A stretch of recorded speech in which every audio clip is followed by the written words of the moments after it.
करने के लिए, नीतीश की सरकार बिहार में बनाने के लिए आप आए और 11 तारीख को घर से पहले मतदान और उसके बाद जलपान करें और आके आप लोग अपना बटन पर अपना निशान लगाएं और विकल्प बिंदु से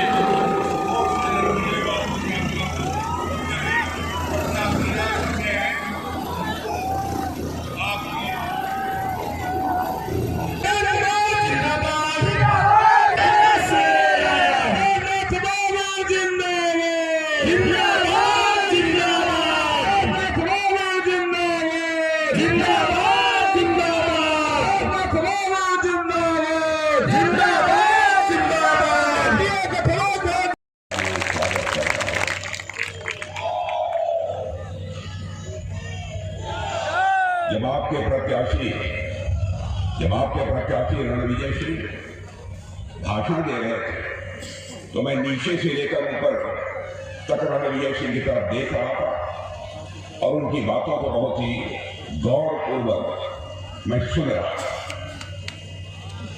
हमारा जो लंबा राजनीतिक जीवन का अनुभव है उस आधार पर मैं इस नतीजे पर पहुंचा हूं कि हमारे प्रत्याशी रणविजय सिंह के अंदर जहां पर सादगी है, सरलता है, वहीं पर जोखिम उठाने का भाव भी है।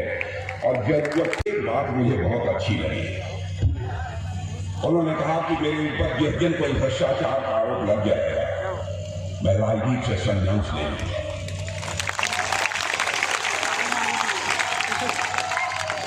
बहनों भाइयों, राजनेता का चरित्र यही होना चाहिए। आज के हालात सारे देश में आपको देखने को मिलेंगे कई ऐसे नेता जिनके ऊपर भ्रष्टाचार के गंभीर आरोप लगे, जेल की हवा खा चुके हैं, आज भी जमानत पर है, लेकिन सीने का बटन खोलकर आज भी जनता के सामने वो वोट की अपील करते हैं, जनता के समर्थन की अपील करते हैं। हम लोग जिस पार्टी के हैं, जिस गठबंधन के रहने वाले, हमारा यह मानना है राजनेता ऐसा ही होना चाहिए कि कहीं से कोई भी आरोप यदि लग जाता है भ्रष्टाचार का और प्रथम दृष्टया वह आरोप यदि सिद्ध हो जाता है तो उसे अपने राजनीतिक पद से तुरंत त्याग पत्र दे देना चाहिए और तब तक उसे पार्टी की सदस्यता स्वीकार नहीं करना चाहिए जब तक कि वह आरोप मुक्त नहीं हो जाए। मैं एक उदाहरण देना चाहता हूं हमारे नेता अडवाणी की। बहनों भाइयों, एक बार वह संसद के सदस्य थे, उन पर किसी ने आरोप लगा दिया भ्रष्टाचार, बहुत छोटा कोई आरोप, बेबुनिया, निराश। जानते हैं, हम लोग कहते रह गए कि अडवाणी जी राजनीति में तो ऐसे ही आरोप लगते रहते हैं। तो उन्होंने कहा कि नहीं, आरोप तो आरोप ही होता है और मैं संसद की सदस्यता से त्याग पत्र देता हूं और जब तक मैं आरोप मुक्त नहीं हो जाऊंगा भारत की संसद में मैं कदम नहीं रखूंगा। चरित्र यही होना चाहिए। राजनीति यह दो शब्दों को मिलाकर बना हुआ है, राज और नीति। नीति यहां है वहां न्याय होना चाहिए और यह नीति नए शब्द से बना हुआ है, नए भाग से बना हुआ है, जिसका अर्थ होता है ले जाना, किस ओर ले जाना, सन्मार्ग की ओर ले जाना। ऐसी राज व्यवस्था, ऐसा पॉलिटिकल सिस्टम जो समाज को सन्मार्ग की ओर ले जाने का काम करे, हम उसे ही राजनीति कहते हैं। लेकिन विडंबना मेरे बहन भाइयों यह है, विडंबना यह है कि आज यह राजनीति शब्द अपना अर्थ भी खो चुका है, अपना भाव भी खो चुका है।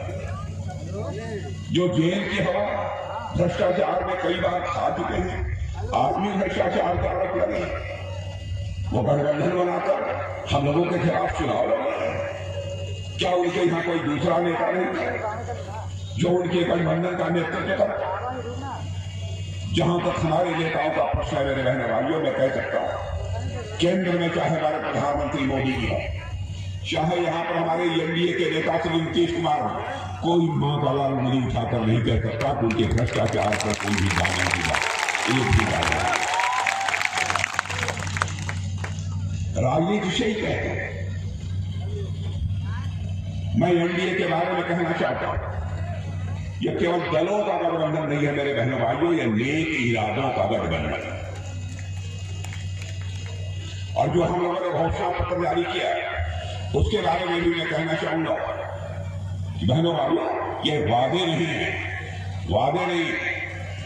घोषणा पत्र में जो कुछ भी हम लोगों ने कहा है वो हमारी भीष्म प्रतिज्ञा है, वो हमारी अटल प्रतिज्ञा है। एक भी ऐसा वादा नहीं रहेगा जो कि पूरा करना है। जो लोग ये कहते हैं कि नेता तो ऐसे ही बोलते रहते हैं, मैं उनसे कहना चाहता हूं, आप उठाकर 2014 का लोकसभा का हमारा घोषणा पत्र देख लीजिए, हमारा 2019 का देख लीजिए, 2024 का घोषणा पत्र उठाकर देख लीजिए। 2014 में तो मैं ही पार्टी का राष्ट्रीय अध्यक्ष था। उसी समय मोदी जी प्रधानमंत्री पद के उम्मीदवार के रूप में हम सबके सामने आ रहे थे। बराबर मोदी जी कहते थे कि राजनाथ जी इसकी जरूर चिंता कर लीजिएगा, कहीं कोई ऐसी बात न हो जिसे हम पूरा न कर पाए। मैंने कहा मोदी जी चिंता मत करिए, मैं स्वयं इन सब चीजों में पूरी सावधानी बरतता। हमारे घोषणा पत्रों को उठाकर देख लीजिए, जो जो हमने कहा था उसको हम लोगों ने पूरा किया है कि नहीं किया। मैं आपको याद दिलाना चाहता हूं, आपको मैं आश्वस्त करना चाहता हूं मेरे बहने भाइयों, हम गलत करेंगे नहीं। यदि गलत हो रहा होगा तो हम चुप बैठेंगे नहीं।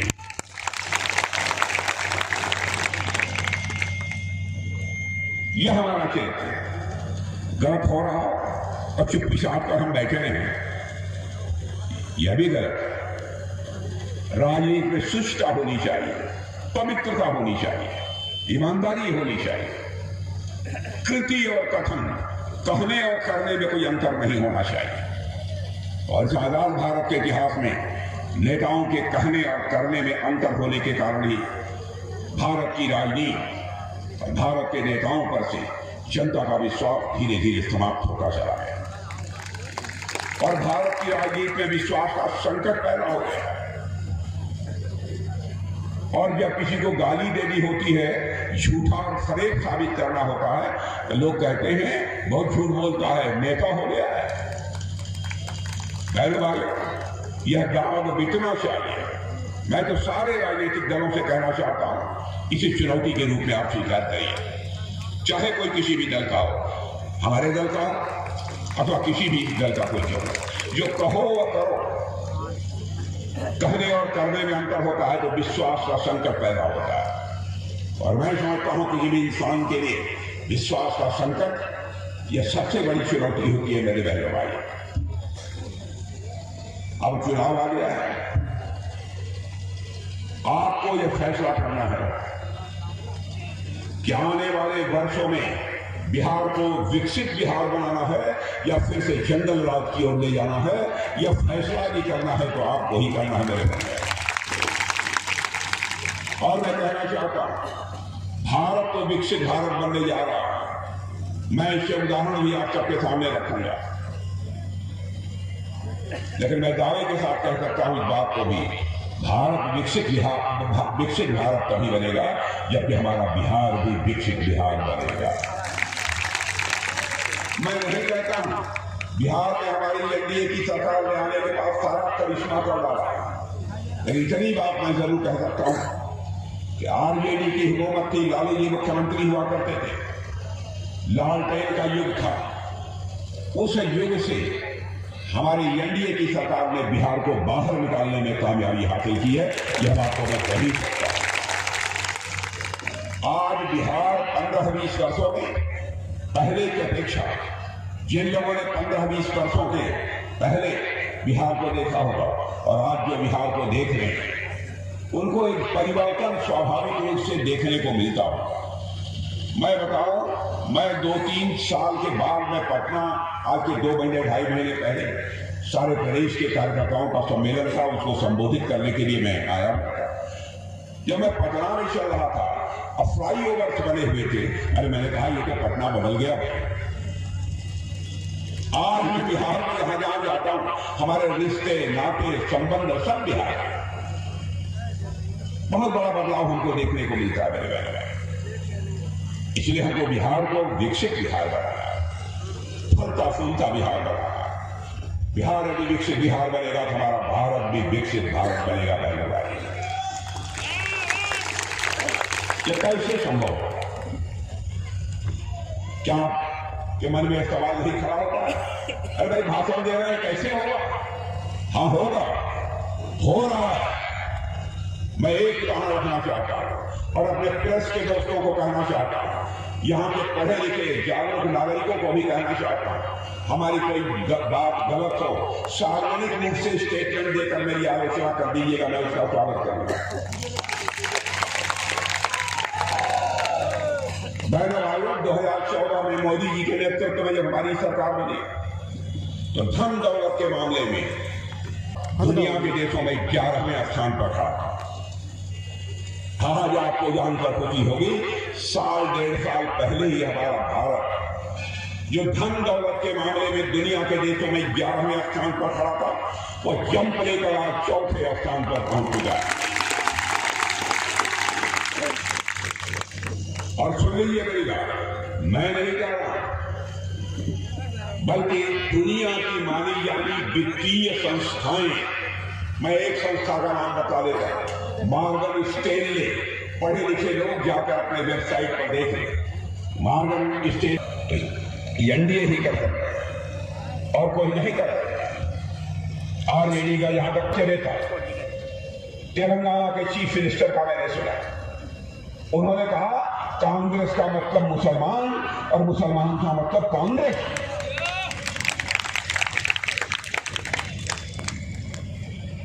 बहन भाई, हिंदू हो, मुसलमान हो, ईसाई हो, कोई भी हो, जो भी भारत में रहता है सभी भारत के नागरिक हैं, सभी एक दूसरे के भाई भाई हैं। मैंने अपने राजनीतिक जीवन में कभी भेदभाव नहीं किया, लेकिन यहां कांग्रेस का मतलब मुसलमान और मुसलमान का मतलब कांग्रेस। राजनीति को किस हद तक नीचे ले जाना चाहते हैं। तेलंगाना के मुख्यमंत्री को शायद इस बात की जानकारी, पूरा विश्व ही हमारा परिवार है, वो भारतीय जनता पार्टी, वो एनडीए कैसे जाति पंथ और मजहब के आधार पर एक दूसरे से भेदभाव कर सकती है। अरे हम तो इतने दयालु हैं कि हमारी घर की माताएं बहनें यदि घर की रसोई में आटा गूंथती रहती है रोटी बनाने के लिए, बगल से यदि चींटी भी गुजर जाती है, चींटी को पैर से दबाकर मारती नहीं है, बल्कि थाली का आटा निकालकर उस चींटी के भी दीर्घजीवी होने की कामना कर रही है, उसके सामने डाल दे। सबको सब छोड़ो। भारत कैसा भारत है जिस काले सर्प के काट लेने के बाद मरने की पक्की गारंटी होती है, उस काले सर्प को भी नाग पंचमी के दिन दूध पिलाकर, शुद्ध दूध पिलाकर दीर्घजीवी होने की कामना जी कोई करता है तो भारत करता है। हम भारतवासी जाति पंथ और मजहब के आधार पर भेदभाव नहीं करते। मैं मुस्लिम भाइयों से भी कहता हूं, आपको भड़काया जाता है, गंभीरतापूर्वक विचार करिए। और मैं ये बोल रहा हूं, मेरी बात का भी गलत सलत नहीं बोलता हूं, इसको जांच पर रख लीजिएगा। ये लोग करना क्या चाहते हैं मेरे, जहां तक बिहार के विकास का प्रश्न है, मैं कहना चाहता हूं आप सबसे, यकीन रखिएगा, घोषणा पत्र में जो जो कहा है सब पूरा करेंगे, सब पूरा करेंगे। और मैं देश का रक्षा मंत्री हूं, मुझे जानकर खुशी हुई कि यहाँ के घोषणा पत्र में यह कहा गया बिहार में डिफेंस कॉरिडोर बनेगा। डिफेंस कॉरिडोर, डिफेंस कॉरिडोर का मतलब यह होता है बिहार की धरती पर ही तोप बनेंगे, बम बनेंगे, गोले बनेंगे, राइफल बनेगी, मिसाइल बनेगी। आप ये कहेंगे कि क्या और कहीं पर है? मैं कहूंगा है। हमारे उत्तर प्रदेश में जाकर देख लीजिए, आपने देखा होगा महीने भर पहले उत्तर प्रदेश के लखनऊ में मैंने एक मिसाइल के कारखाने का उद्घाटन किया है बहनों भाइयों। मिसाइल बनकर तैयार हो गई थी, उसको विदा किया है। दूसरे देश के लोग हमारी मिसाइल मांग रहे हैं। हम चाहते हैं हथियार, बम, तोप, गोले, मिसाइल हमें दुनिया के दूसरे देशों से लेने की जरूरत न पड़े, बल्कि वो भारत में ही बने और भारतवासियों के हाथों से बने। और मैं अब तो हम लोग यह चाहते हैं कि यह सब सारी चीजें बने तो बिहार की धरती पर भी बने और हमारे बिहारी नौजवानों के हाथों से बने। अब हमारे तेजस्वी जी कहते हैं कि हर घर में सरकारी नौकरी दे देंगे। पता नहीं गणित पढ़ा है कि नहीं पढ़ा है, मैं नहीं जानता। और नामा फेल है, क्या पढ़ेगा? गणित मैंने पढ़ी है, मैथमेटिक्स। क्या बताएं, कभी मिलेंगे तो मैं कहूंगा पढ़ लो थोड़ा।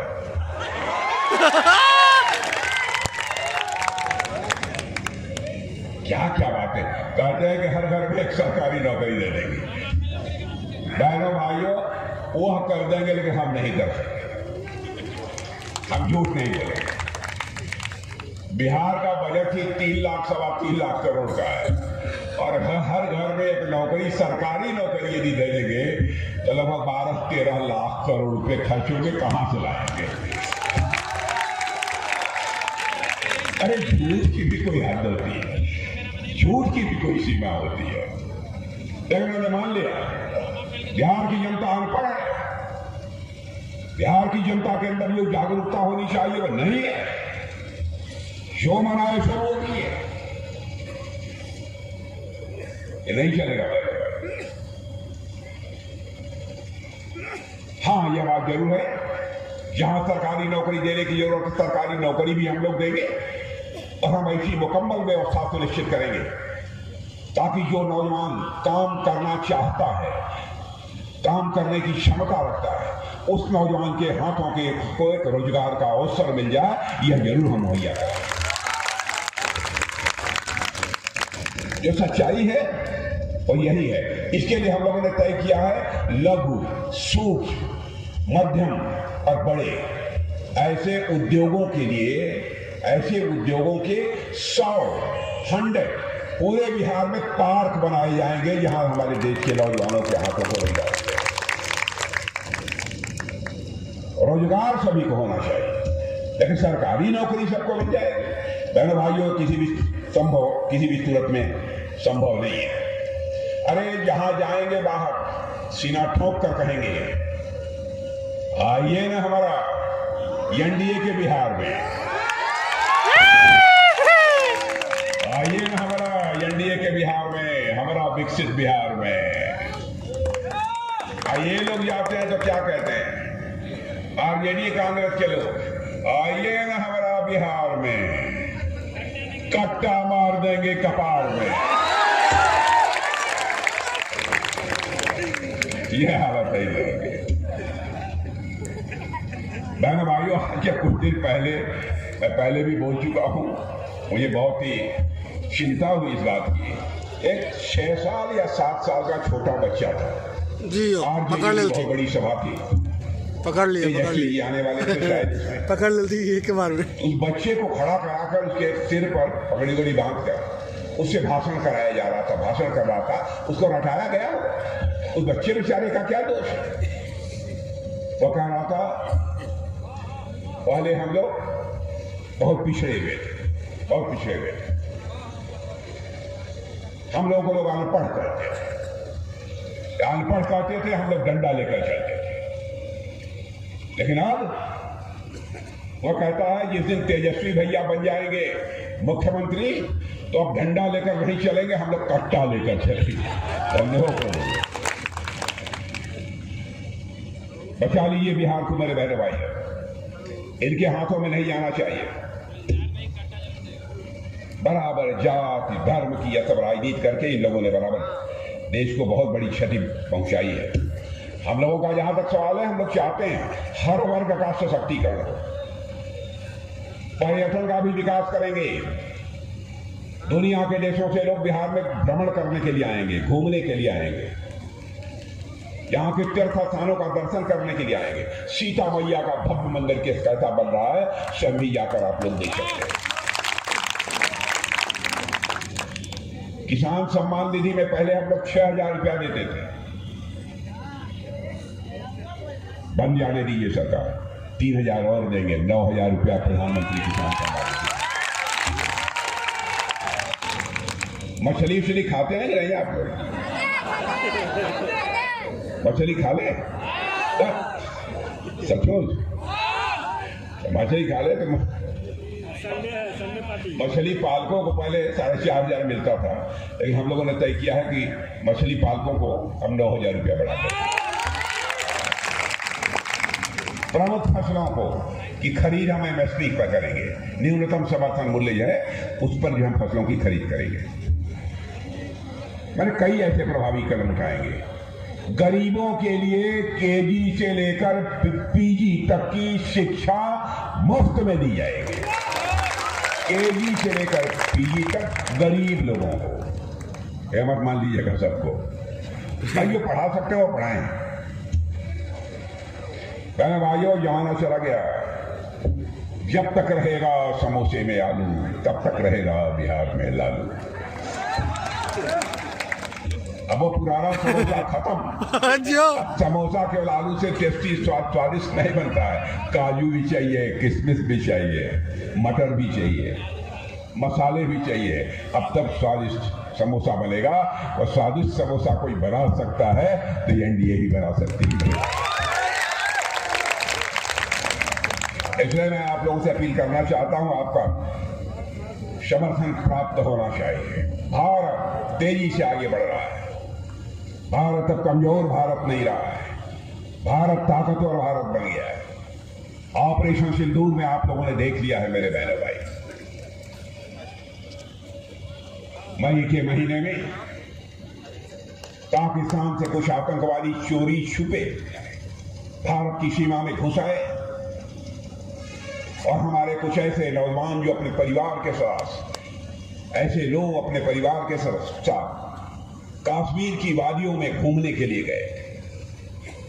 बहनों भाइयों, 26 लोगों को मार डाला, धर्म पूछ कर मारा है मेरे बहनों भाई। धर्म पूछ कर, तुम्हारा धर्म क्या है? कहीं झूठ तो नहीं बोल रहा, कहीं लेकर उतारो। इतना घिनौना कृत्य किया इन लोगों ने। बहनों भाई, आग लग गई थी हम लोगों को।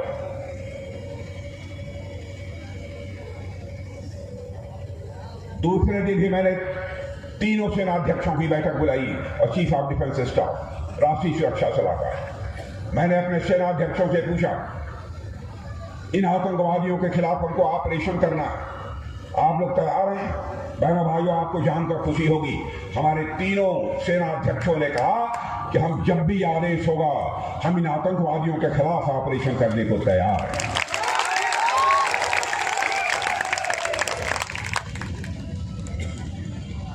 और हमने केवल आक्रमण किया तो आतंकवादी ठिकानों पर किया।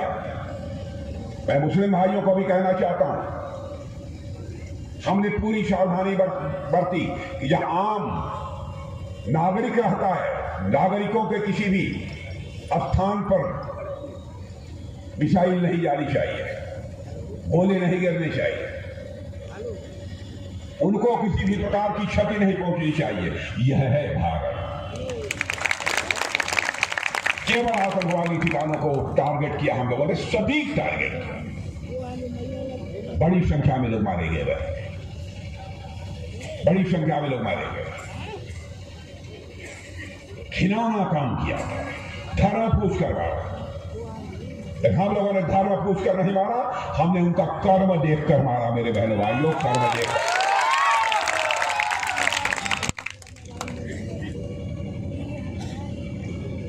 और आपको मालूम होगा, रामायण आप लोग पढ़ते होंगे और बिहार में खूब पढ़ा जाता है। एक बार जब अशोक वाटिका में सीता जी थी और हनुमान जी जब तोड़फाड़ करते हुए कई लोगों को मारते पीटते जब सीता जी के पास अशोक वाटिका में जब हनुमान जी पहुंचे, तो मां सीता अशोक वाटिका में होने के बावजूद, रावण की कस्टडी में होने के बावजूद, उन्होंने पूछा, है हनुमान तुमने इतने लोगों को मारा क्यों? क्यों करी क्यों तोड़ फोड़ की? जानते हैं हनुमान जी ने क्या कहा था? माते जिन मोहि मारा तिन मोहि मारे, जिन लोगों ने मुझे मारा हमने केवल उन्हीं को मारा। मेरे बहनों भाइयों, आपको आपने सब सिंदूर के माध्यम से उन्हीं को मारा जिन लोगों ने हमको मारा। बहन भाइयों, बिहार को डूबने मत देना। आरजेडी के नेता चाहते हैं कि उनका बेटा मुख्यमंत्री बन जाए और कांग्रेस की नेता चाहती है कि उनका बेटा प्रधानमंत्री बन जाए, और हम चाहते हैं कि हमारा ईमानदार नेता नीतीश कुमार मुख्यमंत्री बन जाए। फैसला आप सबके हाथों में। आगे भी सभाएं हैं, फिर कभी मिलेंगे तो गपशप होगी, लेकिन हमारे रणवीर सिंह को इस रण में जिता दीजिए।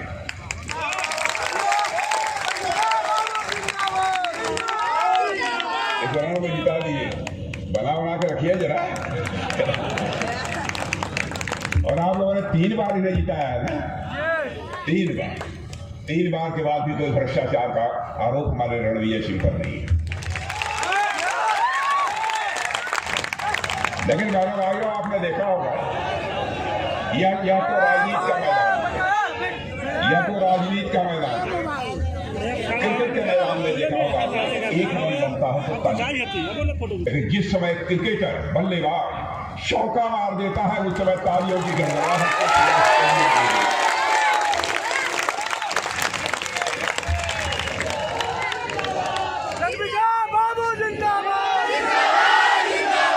इस बार हमारे रणवीर सिंह के लिए आप चौका मार दें।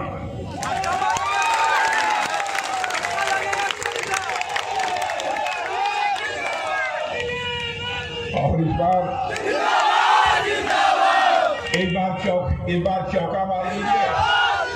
चौका मार दीजिए, लेकिन इनका काम धाम ठीक रहेगा। तभी से मैं कह जा रहा हूं, ईमानदारी से ऐसे ही ये काम करते रहे तो जरूरत पड़ी तो इनको इनसे छक्का भी मरवा दीजिए। बहन भाइयों, बहुत बहुत धन्यवाद आप लोगों को। एक बार बोलिए भारत माता की जय, भारत माता की जय। बहुत बहुत धन्यवाद। एक मिनट, कुछ लोग कह रहे हैं कि रणवीर सिंह को अभी से माला पहना दी है। मैंने कहा मुझे अधिकार नहीं है माला पहनाने का अधिकार है हमारी यह जनता जनार्दन को माला पहनाने का फैसला इनके हाथ है, और मैं जनता जिता देगी, इनको माला पहना देगी।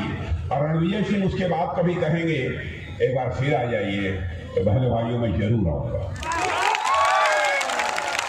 और आऊंगा तो मैं फूलों के हार पहनकर अपना स्वागत कराने के लिए नहीं आऊंगा, बल्कि एक बार शीश झुकाकर इस क्षेत्र की जनता के प्रति आभार व्यक्त करने के लिए आऊंगा। आप सभी को धन्यवाद देने के लिए आऊंगा। आप सबको धन्यवाद। राजनाथ सिंह जिंदाबाद, राजनाथ सिंह जिंदाबाद, राजनाथ सिंह जिंदाबाद, राजनाथ सिंह जिंदाबाद, राजनाथ सिंह जिंदाबाद, राजनाथ सिंह जिंदाबाद।